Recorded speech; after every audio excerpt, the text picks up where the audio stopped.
Halo, assalamualaikum warahmatullahi wabarakatuh. Ketemu lagi sama saya lagi. Simak, nggak tahu nih videonya mau ngapain. Simak lanjutannya ya.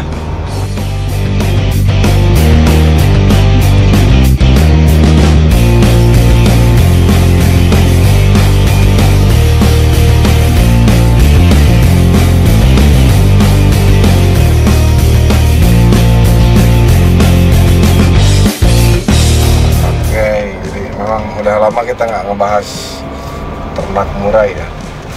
Jadi gimana cara mengawali beternak murai? Tentunya mungkin salah satunya selain punya kandang dan tempat, kita juga harus punya indukan. Bagaimana mungkin mempersiapkan indukan yang baik mungkin ya. Nah, sekarang begini, sebetulnya bergantung kepada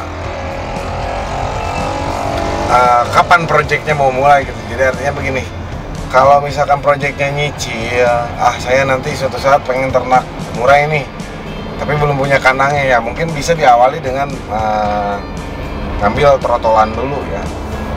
Ambil trotolan dulu, dibesarkan, setelah mungkin ada rezeki bisa bikin kandang, nah baru misalkan mulai beternak. Yang jelas mungkin persiapan yang harus bukan persiapan, syarat yang harus dipenuhi adalah murai baik siapan pasangan produksi ataupun trotolan itu harus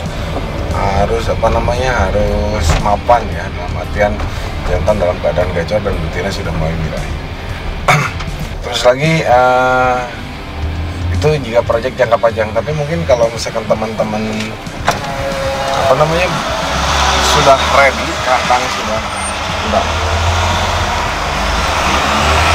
kandang sudah siap, segala macam sudah siap, tinggal nyari indukan doang. Nah mungkin apakah pasangan yang diklaim produksi itu worth it? Jadi gini teman-teman ya, saya selaku peternak akan mustahil sekali menjual pasangan yang benar-benar produksi. Kenapa? Ya karena itu ATM saya. Apalagi dengan harga yang bisa dibilang murah gitu. Saya sering melihat iklan-iklan di media sosial, di Facebook ya, menjual murai pasangan produksi dengan harga 5 sampai 6 juta ya, kisaran segitulah yang diklaim produksi gitu, dengan kriteria murai yang notabene Medan lah.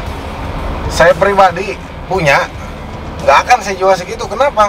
Karena sekali beranak 3 minimal atau 4, satu anak rata-rata taruhlah lagi dijual murah 2 juta, udah berapa dapatnya gitu kan. Jadi ngapain mesti jual indukannya kalau misalkan anakannya masih bisa menghasilkan. Nah kebanyakan seller-seller nakal menjual burung yang diklaim produksi padahal burung tersebut bermasalah gitu dalam produksinya. Jadi hati-hati aja lah. Saya lebih menyarankan begini,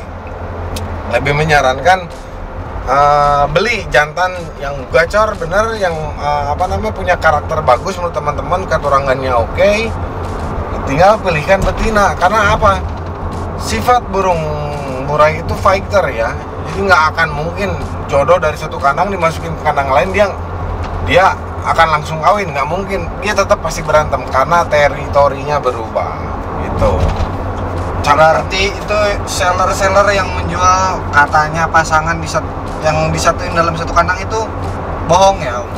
Saya nggak bisa ngomong itu bohong.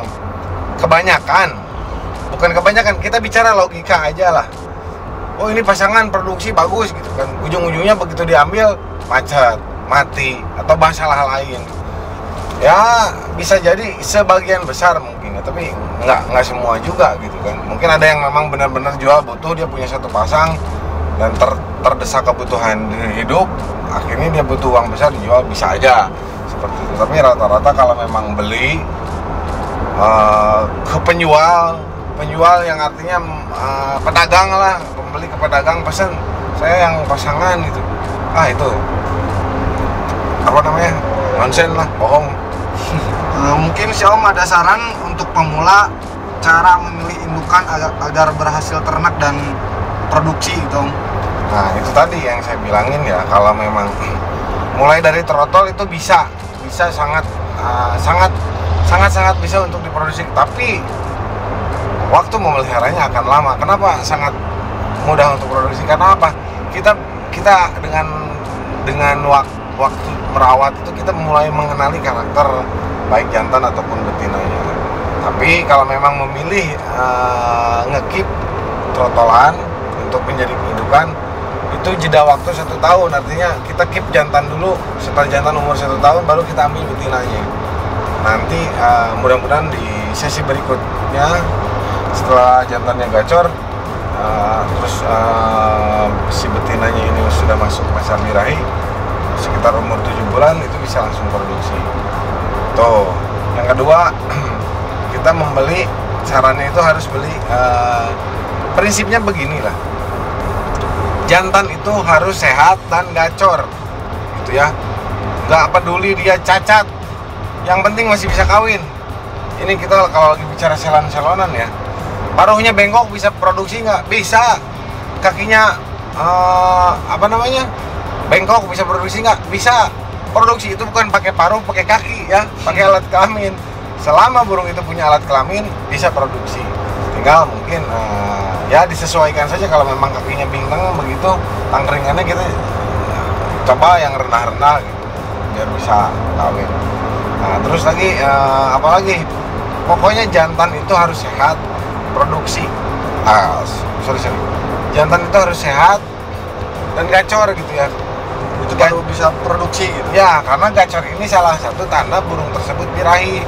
Terus bagaimana memilih betinanya? Memilih betinanya ya, nih kunci keberhasilan peternak sebetulnya ada di betina. Kenapa? Karena betina bawa gen jantan dari generasi sebelumnya. Jadi kalau crossbreed, kawin silang, mungkin nanti kita bahas lebih detail di video berikutnya. Itu genetik betina itu lebih diutamakan. Makanya cara memilih betina yang baik bagaimana? Datangi peternak yang memang benar-benar punya rekomendasi bagus dari teman-teman lainnya, atau mungkin punya track record bagus lah. Bukan peternak abal-abal atau seller abal-abal gitu ya. Karena apa? Tetap nanti teman-teman bakal kecewa di saat mempunyai anakan yang kurang memuaskan. Jantan udah beli bagus-bagus, kok anakannya kayak begini. Itu masalahnya ada di indukan betina. Berarti itu istilah terah juara sangat berpengaruh ya Om? Betul, terah juara itu sangat berpengaruh. Artinya begini, si jantan, tapi bukan, kalau saya pribadi sih ya, ini asumsi saya sendiri gitu kan, menurut pengalaman saya pernah dulu di awal-awal beternak, saya beli jantan yang menurut saya mahal dan bagus lah, juara lapangan.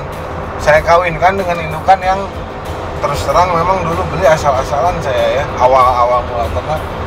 Saya indukannya nggak tahu, saya silsilah ke atasnya seperti apa.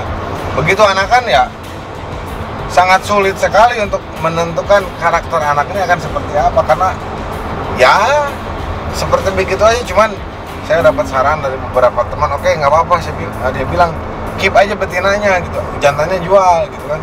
Nah jadi saya mulai gitu, nge-keep betina. Makanya mungkin teman-teman perhatiin, saya jarang sekali ngejual betina. Kenapa? Karena betina itu bawa harta karun yang kita nggak tahu isi di dalamnya apa gitu. Kita bisa dapat potensi burung bagus dari genetik yang terkandung di dalam tubuh betina itu. Selama dia masih hidup, itu investasi buat saya. Berarti karakter si trotol nih, si anakan itu pengaruh yang besarnya itu diturunkan oleh si betina. Jadi begini, betina itu bawa gen kakek. Betina itu bawa gen kaki untuk si anak. Misalkan gini nih, kita kawinkan burung dengan lagu dengan suara volume super pedas lah gitu ya. Kita kawinkan dengan betina yang nggak tahu lah ujungnya seperti apa, tadinya seperti apa gitu, cepret lah, cetak lagi kan anakan. Ini si anakan ini nggak akan nurunin si jantannya. Jantan anakan pertama ini, kenapa? Dia akan nurunin gen kakeknya, sementara kita nggak tahu gen kakeknya seperti apa gitu. Nah, berarti si jantan ini berpengaruh bila di generasi keduanya. Ya, sebetulnya generasi kedua dan seterusnya juga bisa dengan mudah, karena kita punya record genetik gitu loh. Oh, jadi si Anu kali si Anu tuh bakal hasilnya kemungkinan besarnya seperti ini karena kita punya record genetik. Nah makanya kalau kita nggak tahu silsilah burung, silsilah indukan, ya acak-acakan nantinya gitu loh. Saya sempat kemarin juga ngerombak karena ada data saya lost gitu ya, komputer saya kemarin ngeheng. Bukan kemarin sih, udah lama, beberapa tahun yang lalu. Saya sempat bingung juga gitu ngedatain nomornya sekian ini anakannya siapa. Itu bisa apa artinya ya? Mungkin kalau peternak-peternak yang sudah berpengalaman akan dengan mudah mencerna obrolan saya gitu ya. Karena saya juga belajar dari mereka. Tapi buat pemula mungkin ya intinya mas sekarang begini aja lah. Keberhasilan beternak itu bukan hanya kita ngawinin, betelor dan netes. Bukan hanya itu, masih panjang tantangan ke depan. Kita harus tahu silsilah dan gen-gen yang kayak gitunya ya Om. Betul sekali, karena kalau mau jadi peternak yang memang dikenal, ya burung kita juga harus memang berkualitas di lapangan. Jangan angin-anginan gitu, kadang bagus, kadang enggak. Ya itu ya orang peternak yang nggak tahu rekod genetik ini kan. Makanya saran saya sekarang nikmati aja dulu prosesnya, karena segala usaha atau segala hobi yang ditekuni akan berbuah manis kalau dijalani dengan sabar dan enjoy aja gitu loh. Let it flow lah, biarin mengalir begitu aja, nanti juga akan dapat manisnya. Curahkan segala sesuatunya untuk hobi kita, nikmati, jalani, insya Allah nanti akan bisa mendapatkan hasil. Jadi mungkin sementara itu saja yang bisa kita bahas ya. Udah mau nyampe. Jadi nanti kita bahas mitos-mitos lain di dunia burung. Tetap bersama kami KS Admiral Petron. Salam.